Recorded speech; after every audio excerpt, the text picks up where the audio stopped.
Sport sur la RTGA. Bonsoir messieurs, bonsoir mesdames et merci de rester fidèles au programme de la télé du groupe L'Avenir. On débute cette édition avec du football, les championnats d'Afrique des Nations 2024, une compétition qui va donc se jouer au mois d'août 2025 avec les sélectionneurs nationaux de la RDC, Chan Otis Ngomanko, qui a donc rendu public sa liste de 26 joueurs sélectionnés. Sur cette liste, on note donc l'absence de Faverdi Bongeli, la pépite du tout-puissant Mazembe manquera donc à l'appel du sélectionneur, tout comme Esdras Makosi.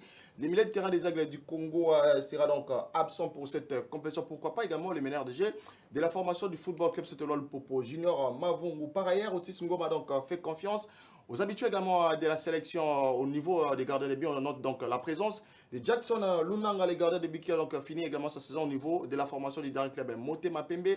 À ses côtés, on va donc retrouver également Bridel Efongue, les gardiens de l'AS Maniema Union de Kindu. Pourquoi pas Elton KMB au niveau de la charnière centrale. Ozen Ndombele de Maniema Union, Magloire Tamboué de la formation du tout-puissant Mazembe. Au milieu du terrain, on note donc la présence également de Mika Michia, Agé Bassia, la nouvelle recrue de la formation de l'AS Club de Tchassa, ancien également du dernier club Motema Pembe, Marzuka Diakana serait également de la partie. Au niveau de la ligne d'attaque, on note donc la présence de Tony Talassi, Orsomo et la présence de Jefte Kitambala. Pour rappel, la RDC entrera donc dans sa compétition le 3 août prochain face au Kenya. On va poursuivre cette édition avec cette visite également de la nouvelle équipe dirigeante du comité de normalisation de la Fédération congolaise de football menée par Maître Belinda Lutadila Ndjuzio Léopard Chan à l'hôtel Béatrice le mardi 22 juillet 2025 pour remonter le moral des athlètes pour ce 8e championnat d'Afrique des Nations qui se déroulera du 2 au 30 août prochain. La présidente du comité de normalisation a aussi rassuré d'un soutien indéfectible de la part de l'instance fêtière du football congolais et du gouvernement congolais. Belinda Lutadila a également rappelé au Léopard leur devoir suprême de défendre avec fierté les couleurs du pays. Changeons de chapitre pour évoquer cette fois-ci les championnats de la Ligue nationale de football des jeunes. Poursuite également de ces championnats pédagogiques I15 et I20 au stade Père Raphaël de la Kétu le mardi 22 et le mercredi 23 juillet 2025 avec plusieurs résultats à la clé. Dans la catégorie U15 avec la belle victoire des Dream Team devant AC Norma sur le score d'un but à 0. Académie FF a donc étrié et classe sport sur la note de 5 buts contre 1. Jogo School a donc eu raison de Betabalé sur le score d'un but à 0 dans la catégorie U20. Oudjana a donc laminé Madeko sur le score sans appel de 8 buts contre 2. AC Norma a battu Hexagone sur la note de 2 buts à 0 alors que Académie JCL a perdu devant AFC Roby sur le score de 4 buts à 0. Et juste après ces matchs au stade Père Raphaël de la Kétu dans la catégorie I15 et I20, quelques acteurs ont donc réagi. Suivez.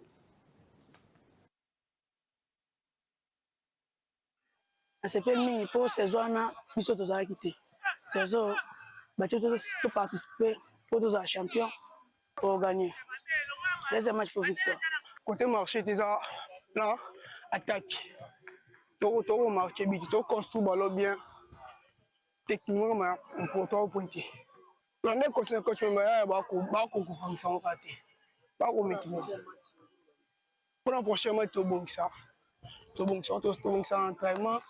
Le match n'était pas vraiment facile que ça, mais on a su gérer et garder notre score dès la première mi-temps.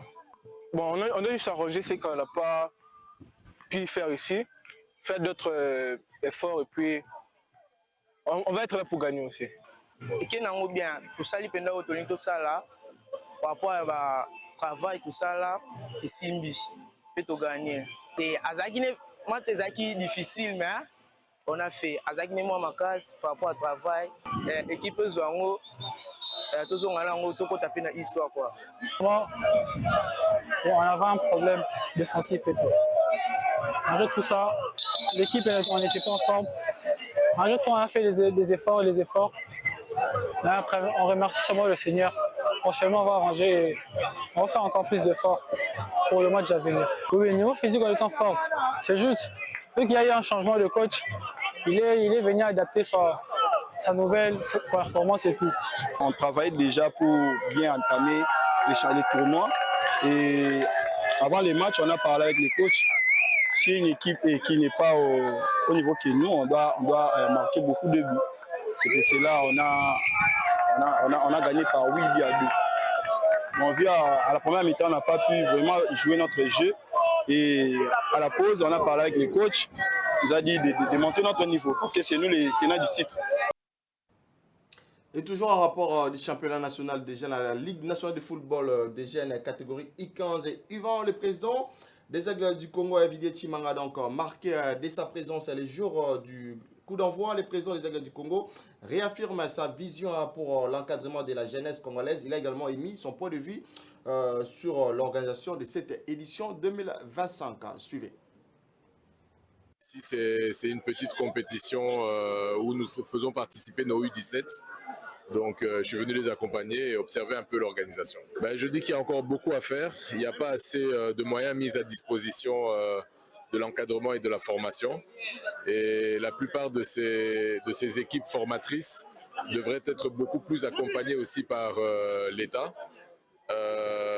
Mais bon, je vois que les propriétaires des équipes font énormément d'efforts et j'espère vraiment que nous allons réussir à fédérer les différents moyens et les différentes personnes pour pousser le gouvernement, que ce soit le gouvernement national mais aussi les gouvernements provinciaux, à pouvoir accompagner la formation des jeunes. Ici c'est le football, mais je crois qu'il y a différentes disciplines où c'est nécessaire. Je pense que ça se passe un petit peu partout dans le monde.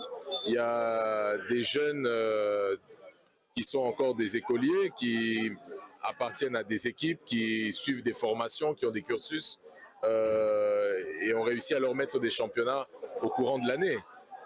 Donc je ne vois pas pourquoi est-ce que chez nous ça ne pourrait pas se faire. C'est bien de le faire pendant les vacances, c'est une chose, mais il y a aussi ceux qui sont en formation continue et ce serait bien d'avoir un vrai championnat des jeunes aux différentes catégories qui se passe pendant l'année. Je ne pense pas que ça puisse perturber plus que ça, même les cursus scolaires des élèves. Voilà, on va donc changer des registres pour parler cette fois-ci de l'Afro-Basket 2025. Les Léopards Basketball se sont donc entraînés pour la toute première fois les mardis 22 juillet 2025 dans le cadre de la phase de préparation à Luanda. Nous sommes bien évidemment en Angola où la sélection congolaise est donc attendue au tournoi à l'Afro-Basket pour le mois prochain. Michel Perrin, les sélectionneurs a donc rappelé à ces hommes l'importance cruciale de cette étape et combien l'équipe doit être prête à livrer la bataille. Les Français, Michel Perrin a également insisté. Le plus important, allais-je dire, c'est bien de préparer donc le début de la compétition, surtout le tout premier match. Et avant donc les départs pour la ville de Luanda en Angola, cette deuxième phase de préparation pour l'Afro-Basket de la RDC, les sélectionneurs nationaux de la RDC, Michel Perrin, était également en conférence de presse accompagné du manager de la sélection nationale. Michel Perrin donc a évoqué à l'état actuel du groupe les raisons de ces deux stages ici à Kinshasa, mais aussi au niveau de l'Angola ou Luanda, où les ambitions également de la sélection étaient donc au menu. Suivez. Les sélections nationales, ça demande des moyens pour préparer, pour travailler. Et moi, je tire mon chapeau déjà aux gens de la fédération qui, à ma gauche, je suis bien placé pour le savoir, parce qu'on est en contact toutes les heures, tous les jours. La difficulté que c'est de sortir des moyens pour faire des vraies préparations dignes de ce nom. Je ne jette la pierre à personne, c'est comme ça. Si on pleure, on n'avance pas. Moi, j'étais habitué, ça fait presque 20 ans que je travaille avec les sélections africaines. Je suis heureux de ce qu'on a. Et je fais ressentir ça aux joueurs tous les jours. On est heureux d'être là, on est heureux de vivre ensemble et de travailler. Si c'est 4 jours, c'est 4 jours. Si c'est 3 semaines, c'est 3 semaines. Il faut les mettre le plus à profit. Moi, j'aurais aimé avoir 1 mois et demi de préparation comme on avait essayé d'avoir au départ avec un stage en France dans mon club où j'avais les clés, les ballons, les terrains, la piste, j'avais tout. Ça ne s'est pas fait.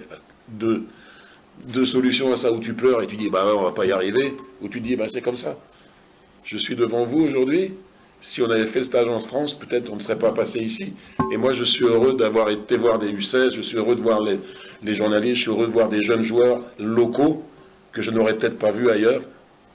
Ça sert toujours à quelque chose. C'est toujours quelque chose qui permet de grandir et qui permet à des jeunes joueurs locaux de prendre de l'expérience, même s'ils ne sortiront pas avec nous.